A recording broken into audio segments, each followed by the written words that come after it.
what will help to be human-centered? It is not about idea-focused, it is about the customer focus.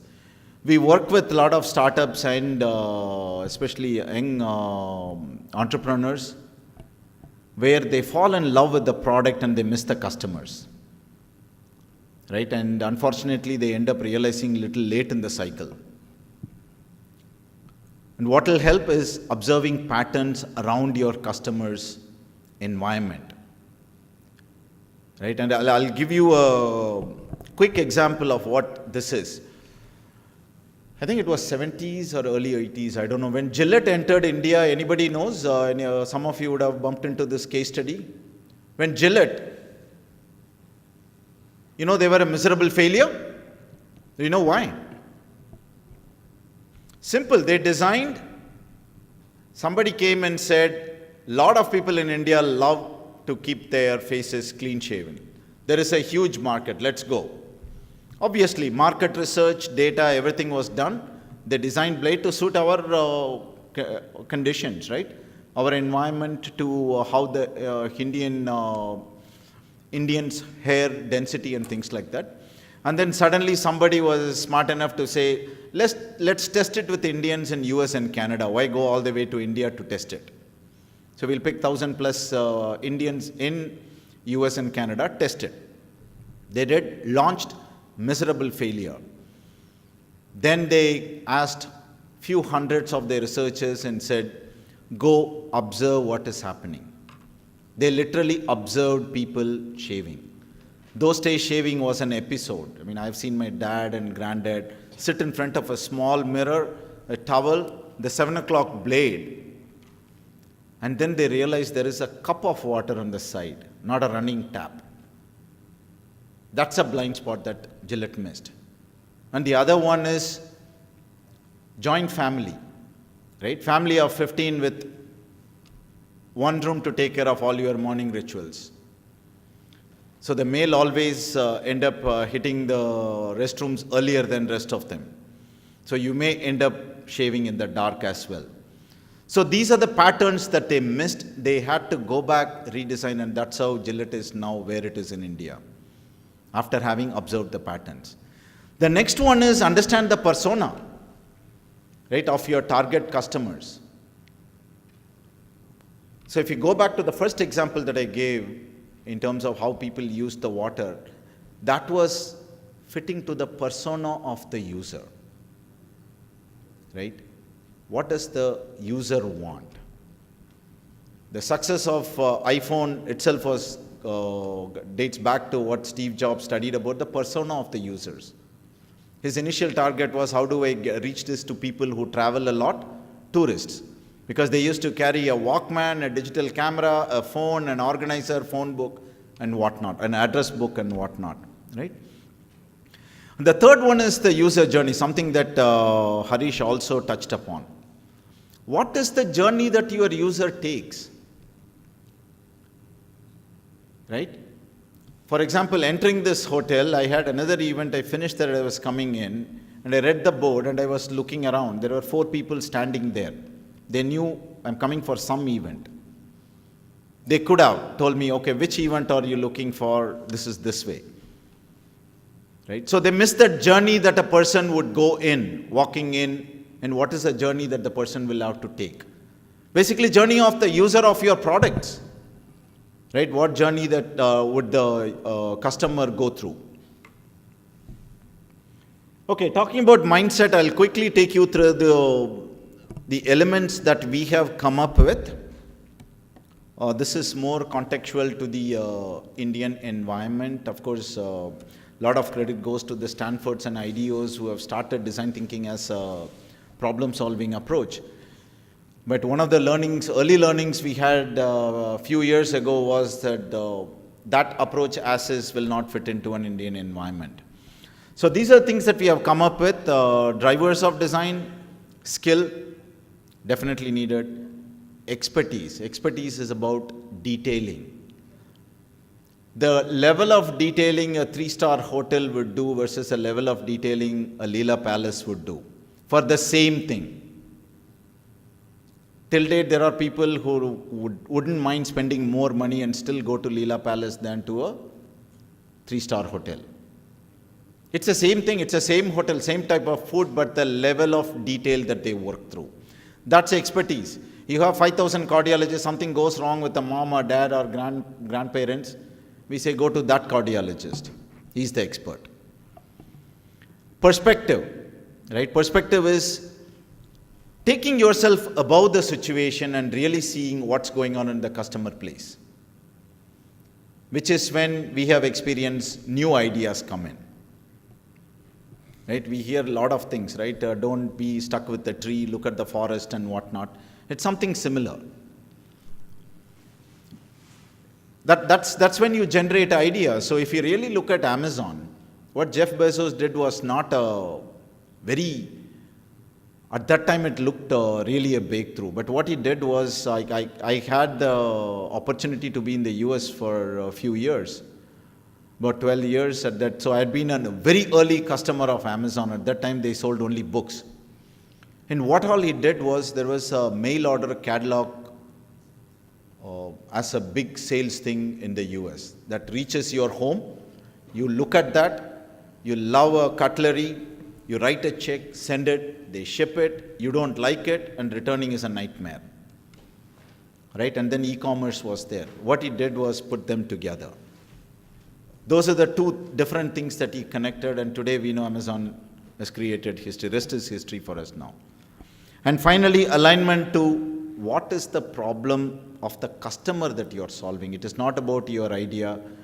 What is the complexity you are reducing for the customer?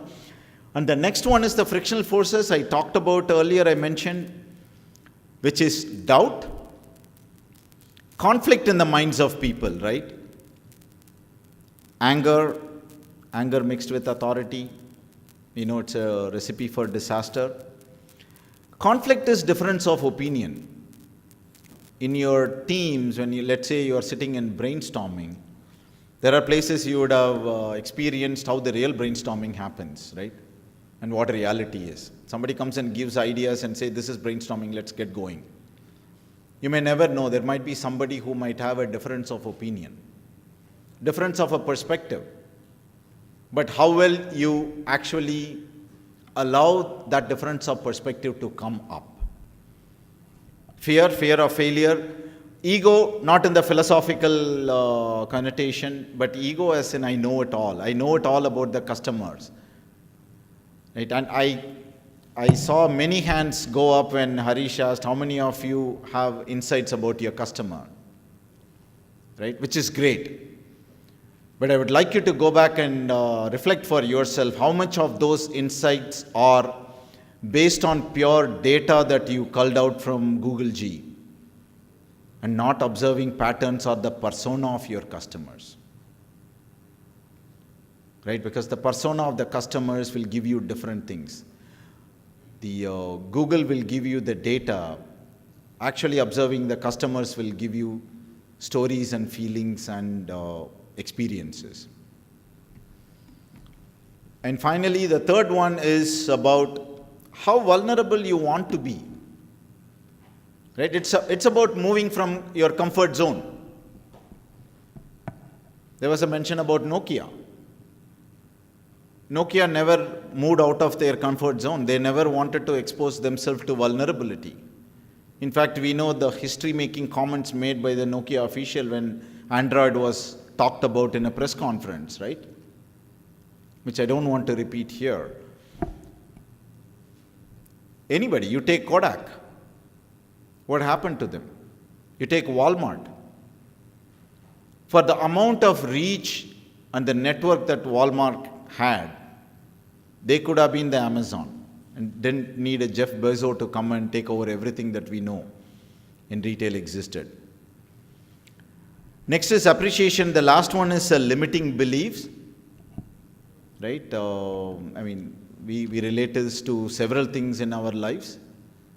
Limiting beliefs of stopping you from growing or stopping you from, for example, when we work with some of the entrepreneurs who are moved from, let's say, 2 crore, 3 crore investment and they have made 20 crores, they're saying, okay, great, we have come up and that's all I think I can reach. When we go a little deeper, we realize that they are sitting on a gold mine that they can actually go to a 500 crore business. Right? A combination of limiting belief and a fear saying that, no, I don't want to bring in advisors. I don't want to bring in a board to advise me. I don't want external people to control me. Right? Those are the things that stops you from your, what should I say, a growth to a 10x level.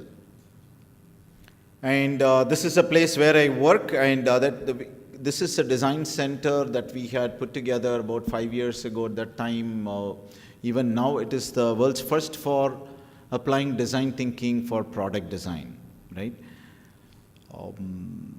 Finally, our approach, we have taken, as I told you, we have taken a deviation from the regular design thinking to bring in the Indian context, which is first to ability to change our viewpoint from our own viewpoint to that of the user. How do you actually keep the user in the center? How do you actually make your customer in the center, right? To visualize, think, and feel what the user is going through, rather than be dependent completely on the data alone, right? Which is where, this is from our experience, we work with different, what I'm sharing comes from having worked with the diverse industries, from healthcare to startups to organic farming to we are working now with, as a passion and as a social service, we are working with a lot of farmers, agricultural entrepreneurs and others, in terms of moving away from our own viewpoint to the customer or the end user viewpoint. And all this purely being very curious. I think curiosity leads to more questions than giving more answers, and that has been very helpful for us. Being curious with what is happening at the customer's life, customer's environment. Yeah? So that's about it. I thought I'll just share a few of these things. I know I had to breeze through a few of the points, but it's about thinking about the customer. It's about shaping your team's thinking first before they actually put the customer in the front. Because we generate a lot of engineers in the country, and I'm consciously using the word generate because we work closely with academics, very closely with academics, in terms of how do we shift the thinking of the younger generation. Engineers are analytical as per design, right? They are made to be analytical in their thinking. If you put an engineer here, he will say there are 150 or 200 data points in this room.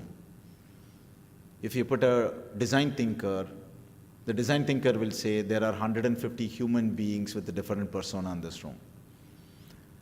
So a design of a product or a service based on 150 human being and persona will definitely be different from 150 data points. Right? So that's a point I want to leave with you here. Thank you very much.